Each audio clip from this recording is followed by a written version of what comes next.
We need to talk about Winnie the Pooh, Blood and Honey.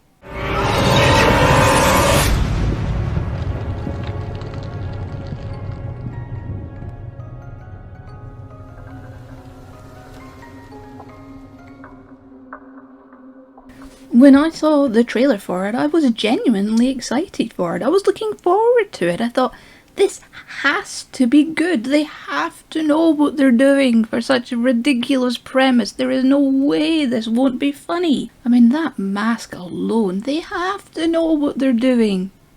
Right?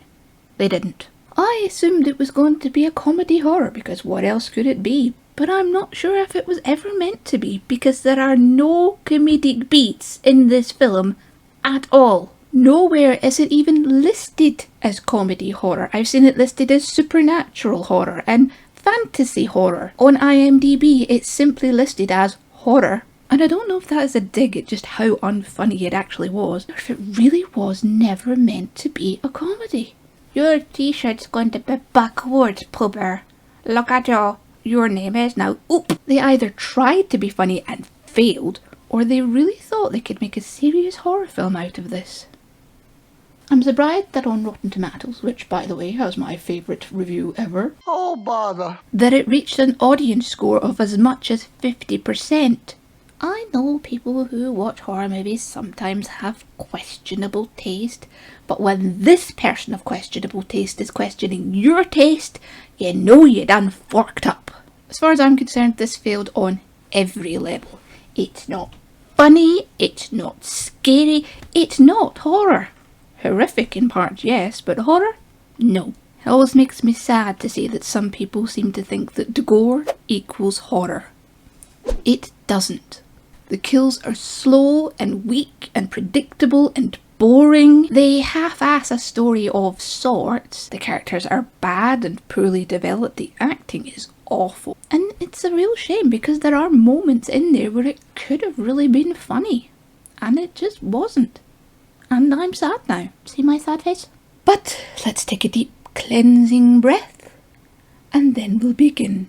You will know it is time to turn the page when you hear the bell ring. Like this.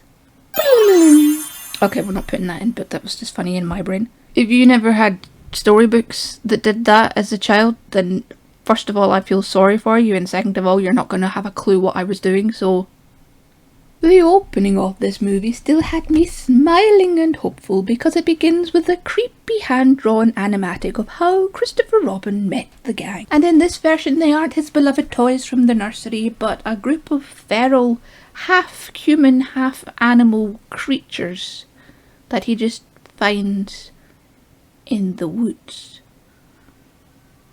and becomes best friends with. And he brings them food, and they have picnics, and they play every day, until the time comes when he has to go off to college and leaves them to fend for themselves, which they royally arse up. Woof woof! Woof woof woof! One woof, 3 yelps and a jip and a yip. Suddenly unable to take care of themselves, they start to slowly starve, until one day, in desperation, they decide to eat Eeyore. Why they didn't start with the plumpest of the group, Pooh Bear himself, I will never know. Maybe they just got fed up of the donkey's moaning. it figures. But this act so traumatized them that they never spoke again. As far as the movie's concerned, I'm not really sure if that was a good thing or a bad thing. I mean, how scary is this little voice? Lovely day, isn't it? Then again, did we miss out on the wonder that was Winnie the Pooh stalking his victim singing, I'm so rumbly in my tumbly. Sure, that would be ridiculous, but the whole thing is ridiculous. Embrace it. At least we might have had a laugh or two. Which, as we switch to live action, is clear we are not going to get. We're going to get spoiler heavy from this point on, so if you want to watch the film and judge for yourself, please don't forget to come back and listen to me ramble, just so I'm not talking to myself.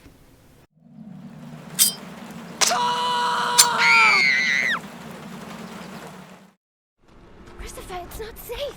What happened to you after all these years? We start with the most underwhelming first kill I have ever seen, where Christopher Robin makes one attempt to stop Piglet in his rampage, and then sits down and cries while his future wife is slowly choked to death with a chain. There was maybe room here for little Troll 2 type, they're eating her, and then they're gonna eat me. Oh my god! But there was nothing like that. Instead, it was just awkward. And is this supposed to be a jump scare? Because it's not jumpy or scary. These soft jump scares happen all throughout the movie, and they upset me so much that I was longing for a cheap, non-diegetic, fake-out jump scare. It's a good word, isn't it? Diegetic. I heard it in a Markiplier video earlier and I was like, ooh, yoink. Anyway, first kill is an awkward fail. I'm so sorry. I thought you'd be okay without me. Why are you doing this? We used to be friends. And speaking of awkward, next it is Chris Rowe's turn as he is cornered in a tree branch tunnel by Pooh Bear on one side and Piglet on the other. And they slowly advance upon him like a couple of geriatrics, while the poor actor on the ground is forced to fill the space by repeating the same few awkward lines over and over again. Why are you doing this? We used to be friends. We used to play together as friends. Why are you doing this? Then they lean in and fade to black, and that is that. I'm okay. When I describe it out like that, I can hear the B-moviness of it, and it sounds like it could have been funny in a parody sort of way. But in reality, it just never hit the beats needed to make it work. If I try and play devil's advocate for a minute, I can see what they might have been going for. Maybe they were trying to play up the villain who, no matter how slow he walks, you still can't outrun him. Or maybe the meandering man monster from every 50s B-movie. But they just weren't able to execute it right, so all we really end up with is clunky, awkward, boring. And adding to this, we then go back to the hand-drawn animatic of Chris Rowe being dragged off into the lair, which honestly just reminds me that I was enjoying that a lot more than the movie.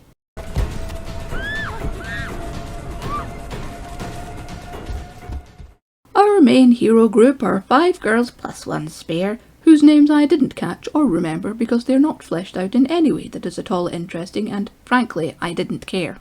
Character traits seem to be limited to has been stalked, is insta-famous, probably nerdy, are gay, and that's about it. Over the credits we then have the voiceover of many reports of missing people in the 100-acre woods, and even the occasional mutilated corpse being found. Well, not the best holiday destination. And from there we go immediately into a therapist's office with presumably Final Girl, and her therapist helpfully recommends that she go on a little holiday somewhere remote, somewhere safe.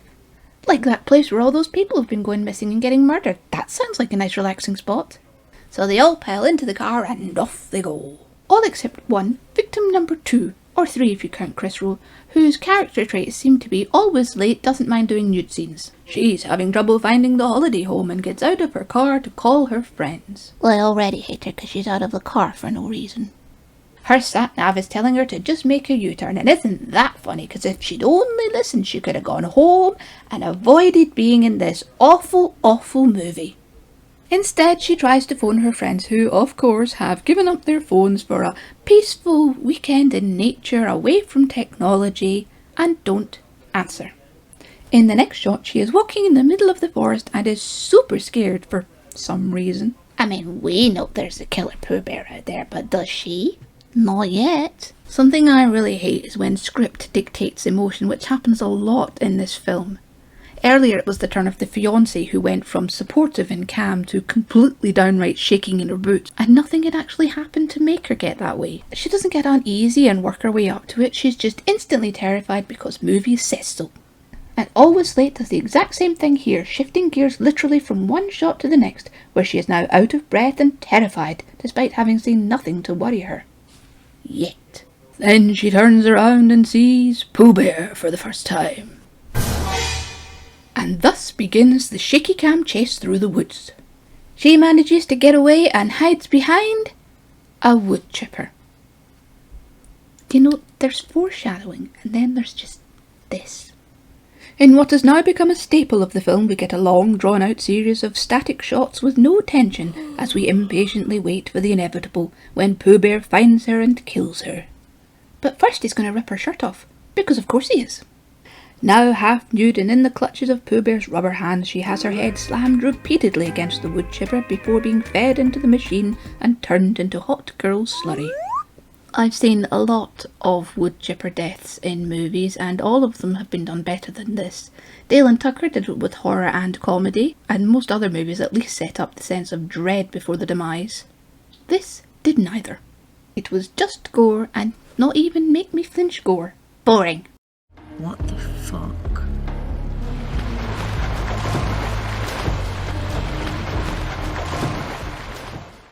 Insta-famous is next, because of course she is, and she is out in the hot tub with her newly liberated phone taking selfies, because of course she is. Reviewing her pictures, she notices something in the background. Unperturbed, she gets out of her hot tub for a quick look around before saying, "Whatever, not going to ruin my holiday," which might be fine and confident if she wasn't getting creeped on in the middle of nowhere. We then get to watch Pooh and Piglet walk, again very slowly, up behind her and gently slap a cloth across her face. The tension is killing me. And now she's hog-tied in the driveway in prime position for Pooh Bear to pummel her head with the car. Full cantaloupe head-crushing, eye-popping gore that doesn't even elicit so much as a blink from me. This one did get a bit of a laugh out of me because the hitherto unmoving mask of Pooh Bear seems to break into a creepy CG smile as he drives past. I'll take my laughs where I can get them. Where are her friends during all of this? Well, 2 of them have wandered off to a before unmentioned lake and are doing nothing, and 2 of them are back home at the house doing nothing, and they all have some very strange and stilted reactions to hearing her scream. Was that Lara? Did she scream? Maybe Tina's here. Lake girls reached the body first because house girls got distracted by the words "get out" written in blood on the window. Now, I'm nitpicking here, but as a person who really loves Winnie the Pooh, this and the Eeyore grave from earlier really annoyed me. The E in Eeyore should have been backwards and the message on the window should have read GETOWT. Sounds like I'm being petty, and I kind of am, but little attentions to detail like that might have elevated the movie somewhat and made me like it more. Maybe. I would have liked more nods to the original stories, to show that there was some love and care put into this, or at least some thought. As it is, it just seems like a cheap cash grab. Which it was.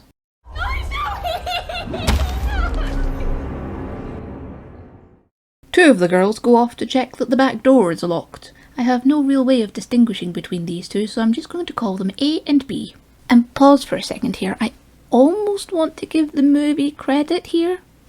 Almost, because these two are a couple, and in a movie that has already had one topless scene and found excuses to get 2 of their other characters into underwear or swimsuit, a lesbian couple seems less about representation, more about getting hot girl on girl action to titillate certain members of the audience.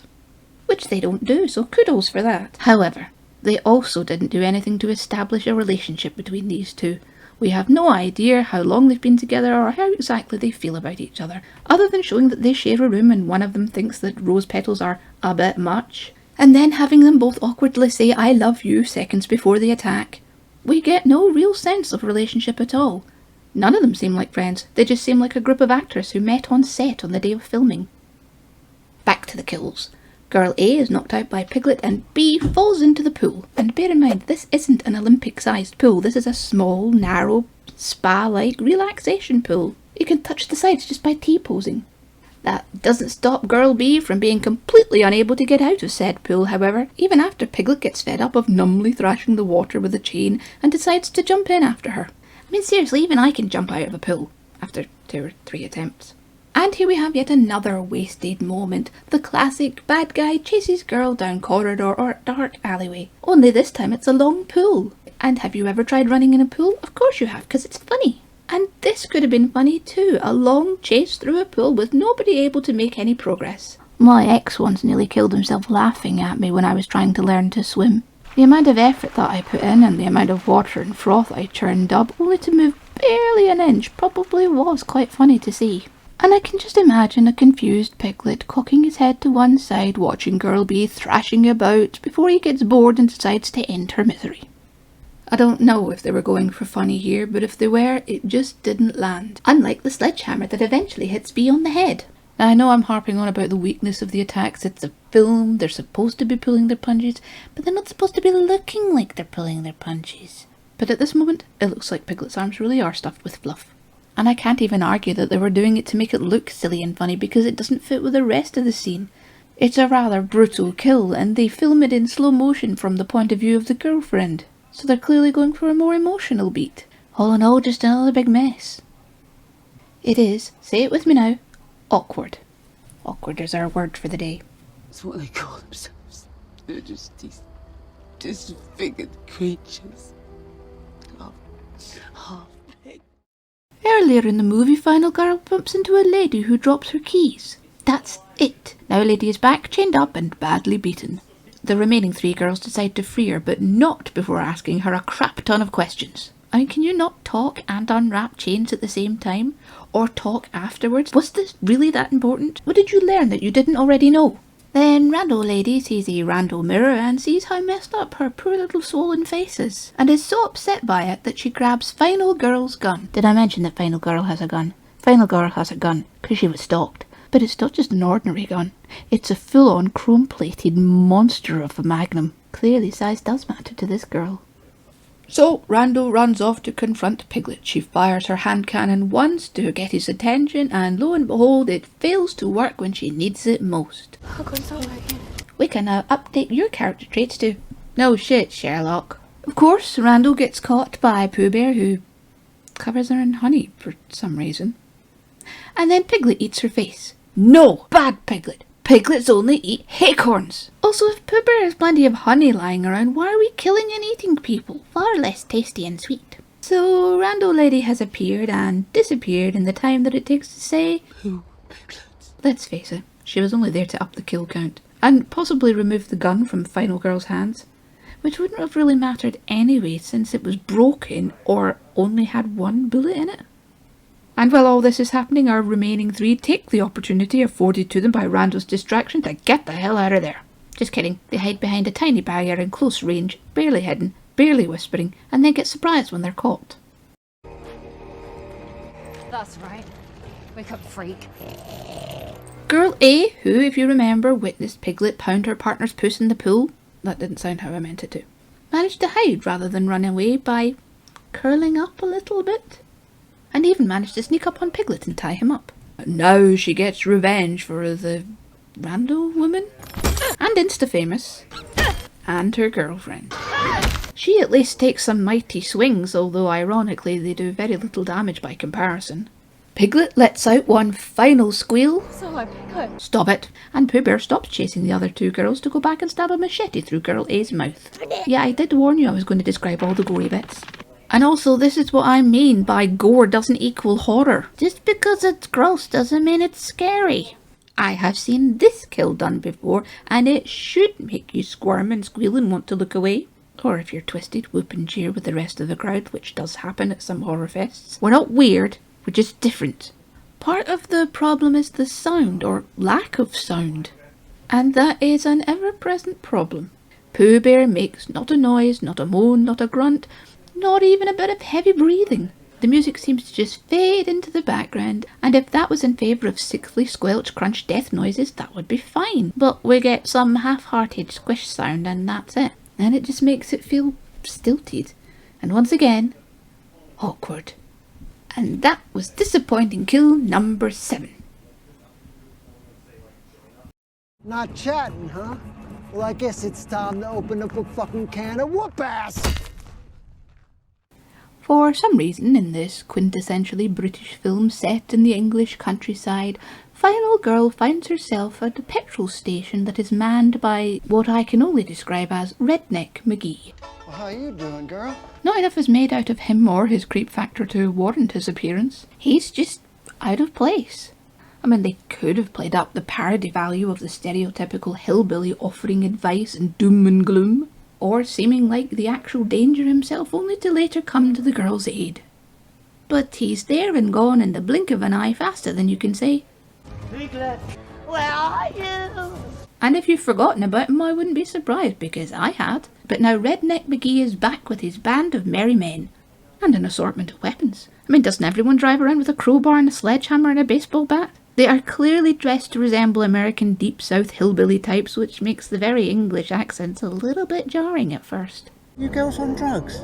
They have nothing funny or clever to say. They just circle Pooh Bear and beat him numbly in a scene that is so boring I'm not even going to show it. Instead, have this clip. They're basically there for the extra kills, also underwhelming and poopy, and to give the girls a car to make a slow boring escape in a slow boring chase scene. Oh, and Pooh Bear has the power to control bees now.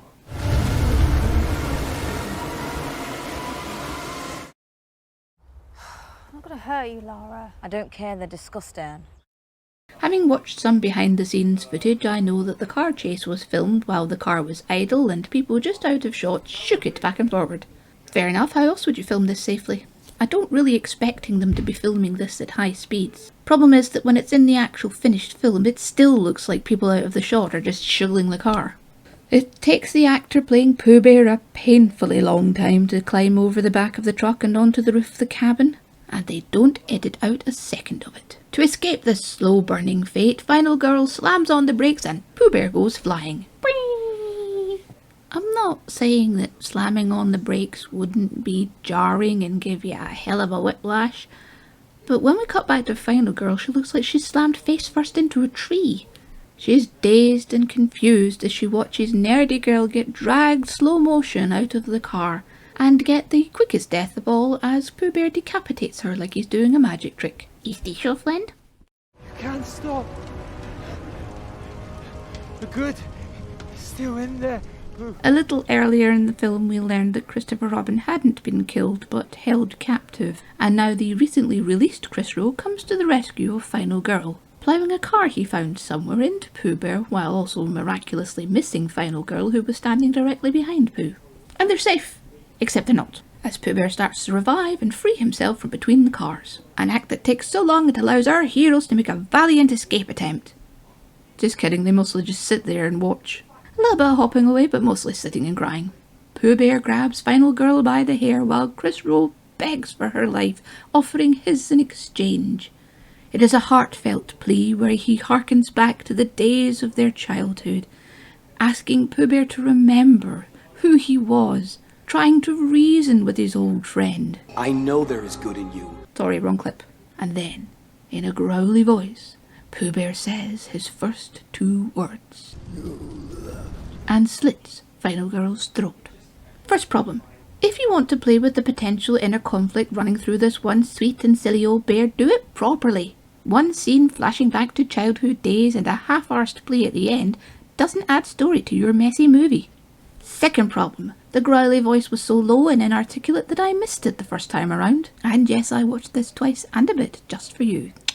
I honestly had to watch the last bit again because I'd forgotten how it ended, because by this point I'd given up caring.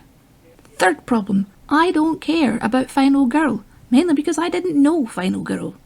She, like all the rest, has no character. Fourth problem I have with this scene. Why the hell are we all the way out here? She's our main girl, the one we're supposed to care about, the one we think is going to make it all the way through to the end. This wide-angle shot seems to take all the emotion out of it. Since we're so far away from her, we can't even see her face. I suppose they've gone more for the gore and the shock rather than the emotional kick of losing our Final Girl. Bad choice in my opinion. But then I didn't care about her in the first place, so why does it matter? The fifth problem I have with this scene is Chris Rowe's grief. He is really distraught at the death of this girl that he's never met. Sure, he could be feeling guilt, believing all of this is his fault, but the way he cradles her head and embraces her dying body is just weird and uncomfortable. He didn't show that much grief for his own fiancée. Zero runs away crying, and just so we're in no doubt of Final Girl's fate, Pooh Bear stabs her in the head a couple of times. You know, rather than chase down Christopher Robin. The end. It's getting rather crowded around here. Now you might be wondering, as I was halfway through this movie, where Owl and Rabbit are. The answer is, don't know, don't care.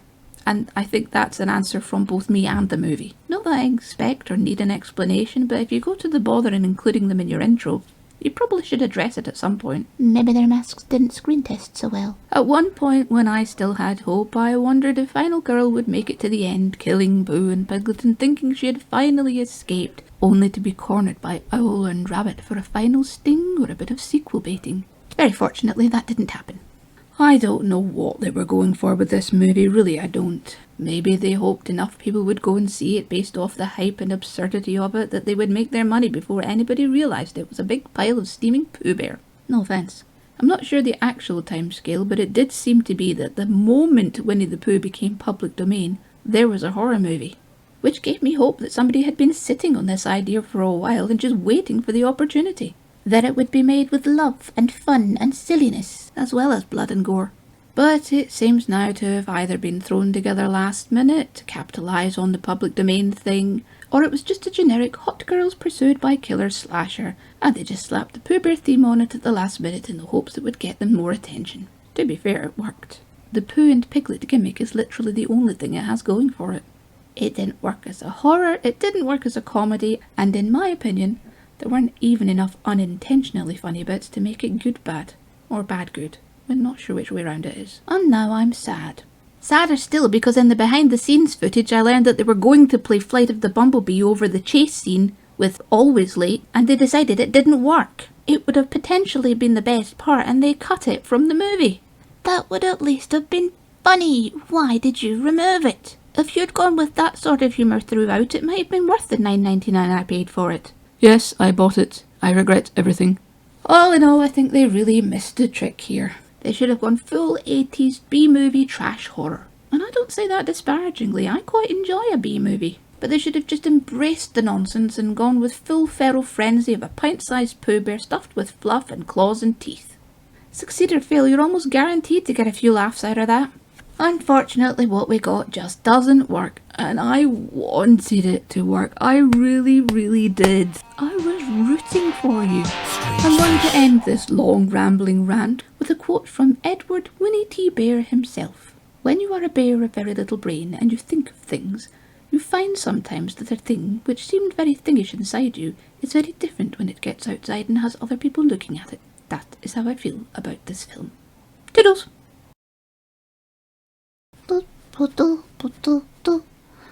Dip in the 100-acre wood. Winnie the Pooh.